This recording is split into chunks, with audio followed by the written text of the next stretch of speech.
Hello viewers, I'm Neel Sadekar, the founder and CEO of Waystar News. I'm privileged to have a very special guest joining us today.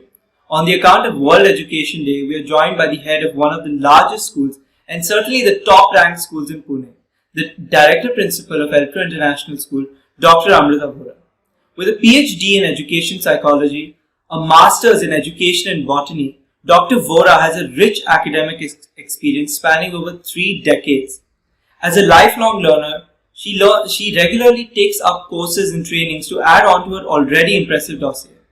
Some of them have been Program on Design Thinking for Innovation from the University of Virginia, Program on Leadership and Evolving Vision at the Harvard Graduate School of Education, Program on Teaching for Understanding, focus on student understanding by wide world at the Harvard Graduate School of Education. So thank you, ma'am, for joining us today. So ma'am, my first question for you is, how important do you think education is in today's time? Education is very, very important. Today's time, education is eternal. It was always important, and I'm sure it will always remain the scaffolding around which we create world-ready individuals. So definitely very, very important. See, what is education? Education is when we give structure to learning. If learning is the end goal, education will always be of utmost importance. So what we are doing is we are just kind of creating a structure, it is time bound, there is a goal to it. So therefore we achieve the end goal with ease. So therefore, as learning is always important, education will always remain important and is important. Absolutely. Do you think education is only for the young? No ways. I myself like to introduce me. I'm a lifelong learner. See, again, coming back to the same point, if learning is your end goal, can you ever say that I can stop learning? I would say no. So therefore, it is not only for the young, it is not only meant for schools and universities and colleges, it is a lifelong process, and I think that everyone should continue to learn if you really want to be kind of, like contributing productively. It's very important for us to learn all the time. And do you think social media is very important for education right now? Extremely. Why? Because now if you look at what this platform does, it's not just like, about posting pictures on Facebook or telling people where you are or what you're doing. You get to collaborate, you get to share knowledge, you can get the expertise of kind of today teachers or kind of thought leaders across the world.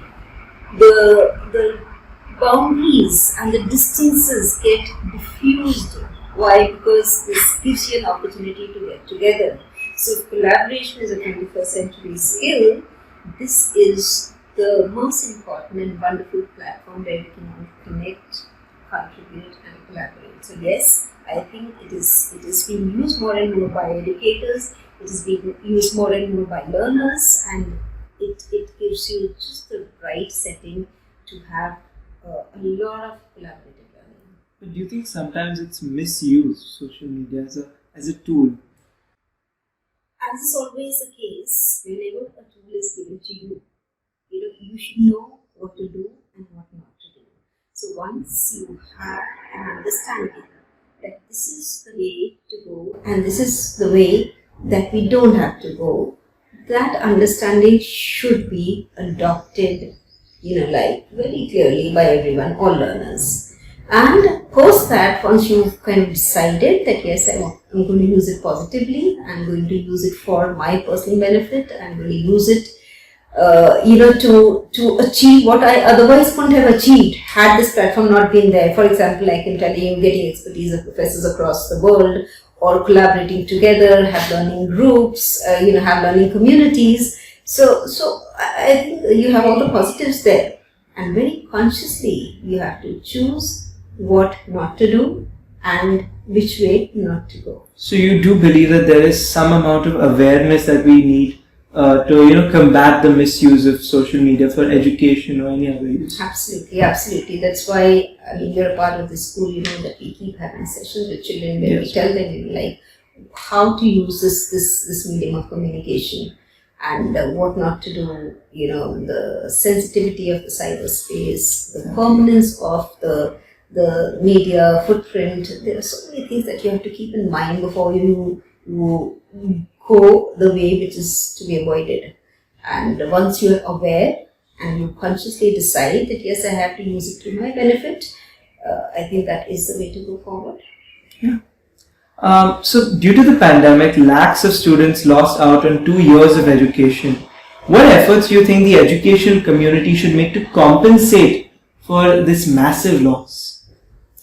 First and foremost, we have to understand that the social and emotional needs of students were not met during these 2 years. So yes, instead of just labeling that things are not happening, you're not doing the right thing and there are gaps in learning. Okay, gaps in learning are there and those skills can be, I think, built over a period of time. But yes, we have to nurture them and make sure that their social and emotional needs are met.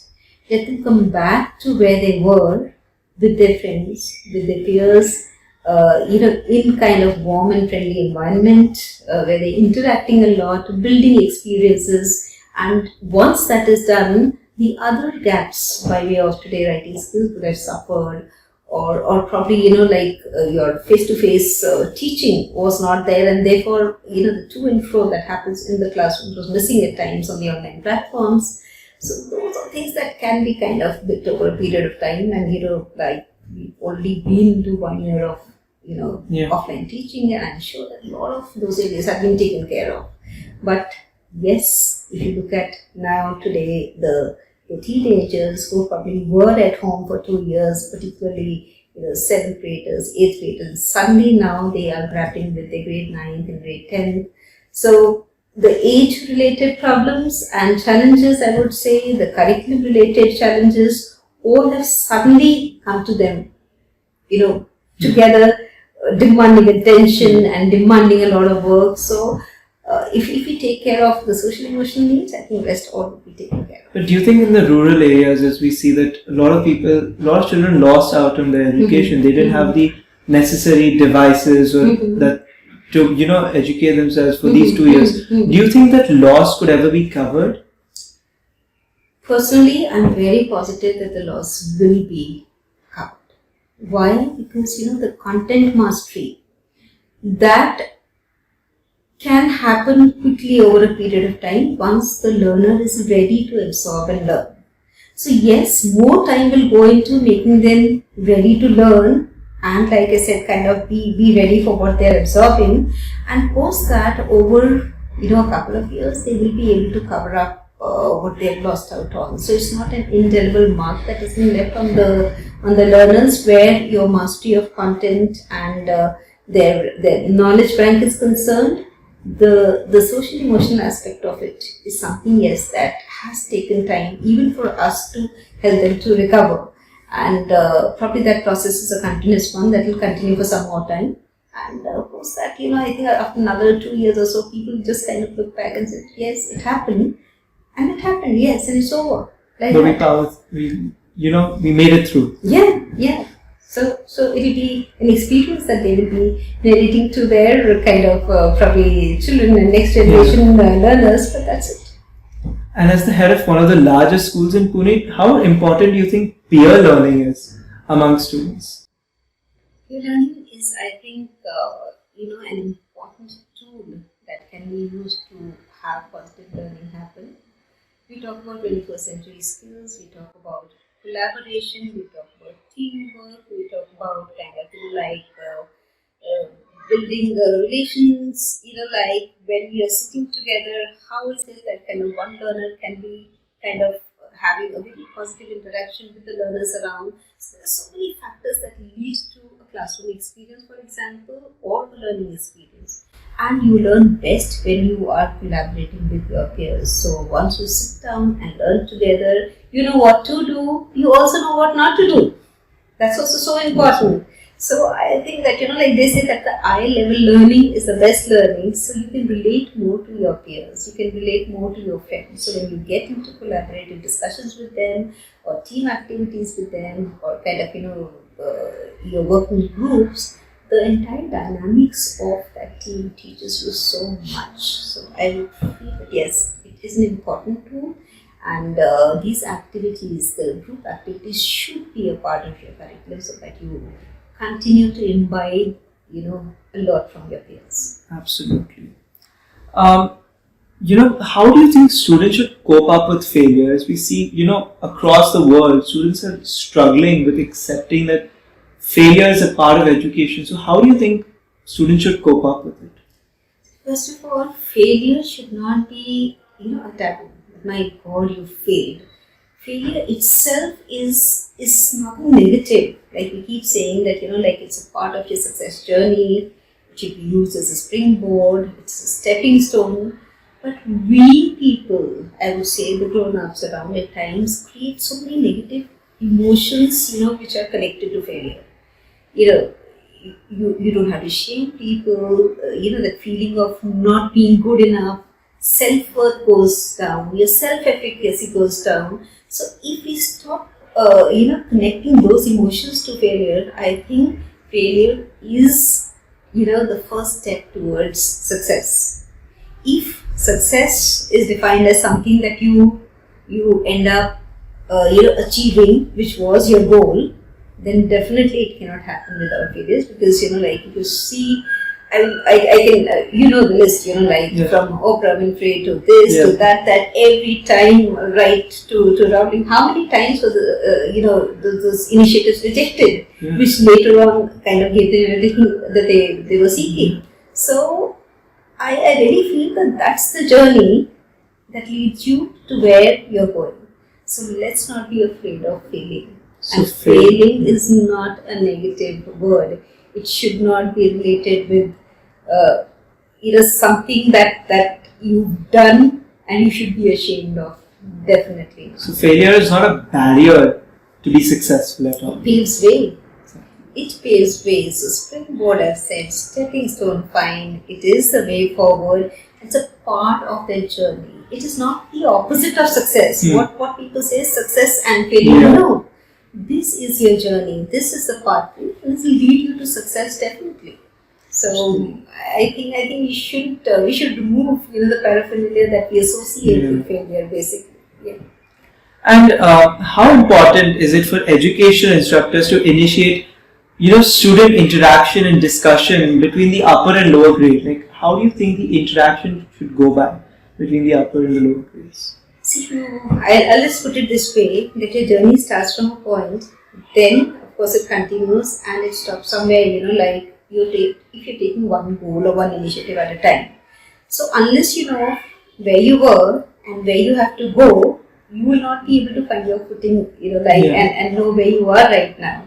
So when you interact with your juniors, you are just kind of, first of all, you are reimagining and reliving, what you've been through and how you could have done differently, and they know, okay, this is the way forward. When you're talking to your seniors, then it is like, okay, should I be going that way or should I be, like we discussed some time back, that, and then this complete, journey makes a lot of sense to you. Otherwise, it's like you're going somewhere and then you don't know, there is haze there. You don't know why you're doing what you're doing. So these kind of interactions, they kind of put everything in the right perspective for you, and you understand. Let's say this is how we started and this is probably where we will be, and what is the right thing for me to do today. So that clarity comes with these interactions. I think today only we had such an interaction with our seniors, and I think that was very helpful for everyone. That was a combination of peer learning. Yeah. Definitely, it was the vertical interaction that we talk about, and yes, a whole lot of learning happens. And do you think it is appropriate to integrate LGBT studies into the curriculum for students? See, now you are calling it studies. I feel it is an awareness that needs to be built. So like we take up other life skills, we have to learn how to respect multiple perspectives, multiple identities, different way of thinking. So it is not that you have to take it up as a study, a subject, but yes, this is one area that needs to be understood well by students. Right? And therefore, we should be open to discussions. We should be kind of, we should appreciate differences. We have to. We should celebrate differences. And we should not be buried, under the minutiae of existing thought process. And when we say that we want children to be innovators, we want children to be thinkers, we want children to think out of the box, and why do we need to stunt their thought process by having some preconceived ideas always around them? Absolutely. So yes, we should be open to these discussions, and like I said, this is an area like so many other areas that should be a part and parcel of a daily experience of kind of learning. So why should we keep it outside a learning experience? There's no need. But you do believe that there is, at a certain age, they should be taught about, the awareness and all, because I think sometimes the lower grade students might get confused because of, See, like we study today, kind of, so many topics of biology, for example. A kindergartner doesn't study what a grade 10 student is studying. Yes, ma'am. So, as our understanding improves and we graduate from one grade to the other, so does the complexity of the matter that we discuss. So, yes, it has to be age appropriate. The child should be able to make sense of what we are discussing, and particularly when these questions are coming to their mind, and then we have discussions around them, better clarity and understanding will come, isn't it? So that applies not only to this particular area, but any area for that matter. It could be mathematics, it could be kind of social science, what a grade 4 child kind of can understand and comprehend well, like nursery child can. Similarly, a 10th grader would understand something better because we build knowledge, based on our previous knowledge. And that's how the structure of your education in school is. And we started a conversation with why education is important, because of the structure and how we keep building our knowledge based on our previous knowledge. That is how our brain works. The neural networks become active, and these pathways are, they are created, and the reiteration helps us to cement knowledge. There's a whole science behind it. Coming back to your question, yes, it has to be at the right age when we are ready to comprehend what we are discussing. Yeah, ma'am. So, based on your experience, what are some habits that the lower grade should pick up from a young age? A whole lot of now coming from a teacher and an educator, I feel that yes, focusing on health and fitness, very important right from the word go. Reading, you have to read and read and read, because that's the only way I feel that you can kind of make sense of a lot of things that are happening around you. And more you read, more aware you are, you can make connections. We were talking about the neural connection sometime back. So everything falls into place, and reading, yes, is very, very important to have a growth mindset, so always looking at problem solving, they say being a part of, the solution and not the problem. So you should be open to kind of accepting challenges, getting into the problem solving more critically, analyzing it, looking at solutions and not the problems always. And there are so many other things like continuously sharpen your saw. We've discussed all these things during our conversation, that you have to continue to learn. Otherwise, you will be stagnant, and that will be the end of your learning. And I feel that that's kind of not living, that's existing. Right? So these few habits, and then there are so many others, like we believe in empathy. A strong sense of empathy should be there, and that has to be built right from childhood. So that's the core of our the values that school holds very close to it. So there is no end to the list, but definitely these few things I think we start with, then we will know what to take up next. Yeah, and 2 years of lockdown, 2 years of online education, how effective do you think online classes were compared to in-person, offline classes? Offline is the way to learn and study, definitely. Why? Because when we have been talking about the social needs, the emotional needs, the interactions that we have, learning from peers, the curriculum we use that word very frequently, that is a sum total of experience that create that around you and that help you to learn.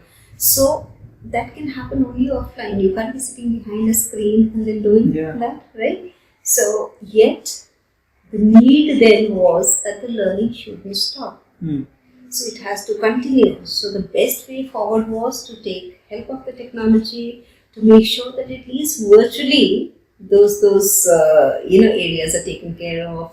If you're talking about the concepts, the syllabus, the virtual interactions that we had, at least that perceived sense of I am talking to somebody. So like that took care of a lot of learning needs at that point of time.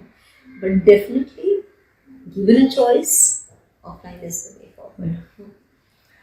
So my last question for you. Elpro is known for its extracurricular activities and its academic excellence. So could you throw some light on how education is much more deeper than just pen and paper? See, you were just talking to your seniors who had come down from Ivy League universities, and that they were talking to you. So it was amply clear that we are not here only for transfer of knowledge, right? That is there in the books. It's available, on the internet, anywhere, everywhere. You come here for the experience, right? Which helps you to learn, and that experience is not compartmentalized into books and then kind of your assessments. Learning is happening, and then also kind of outside the class. I feel that the wholesome experience that can help you to learn is very, very important. That comes with all those activities that we expose you people to. Once you are today into debating, you are into the model creations, you are into TED Talks, you are into kind of interacting with students from other countries virtually and face to face. So all these experiences are helping you to learn, and this kind of learning stays with you forever. It's not that you shut the book and your learning also is kind of like forgotten. Not like that. So therefore, with that in mind, we create these activities and experiences for you so that you can participate, you can learn, and some real time learning happens. Today, if you are not empathetic, for example, if you're not a team player, if you don't know how to collaborate, if you don't know how to kind of communicate well, there are so many things, so many skills that are built through these activities. I think just kind of like your Newton's 3 laws and other concepts, you think will help you to navigate life. I would say no. So, but also, these soft skills matter a lot, right? Yes, because they make you world ready. Today, kind of, you could be, solving problems where your family is concerned, your workplace is concerned, you are navigating through life, you are facing situations and successfully kind of, coming out of tough situations and challenges that life is throwing at you. It's all because of these skills that you acquired, and these are the years, formative years, when you acquire these skills fast, and also they get embedded in the grain of your personality. So they really kind of equip you to face life. So education is basically not just pen and paper, it goes far more than that. It's just pen and paper is just a small part of your education. And that is important. Why? Because eventually that will get you into a space where your career can be carved out, and that knowledge, technical knowledge, helps you to contribute in a particular way to the society also, and you can make a living out of it, definitely. But that's just a small part of it. The remaining that is there, I would say, if this is 30%, the remaining 70% is what helps you to live, comfortably and tide over any situation in life, a lot of ease. So now you would understand how important the 70% is.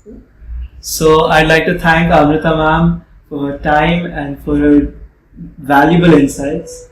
So thank you ma'am so much.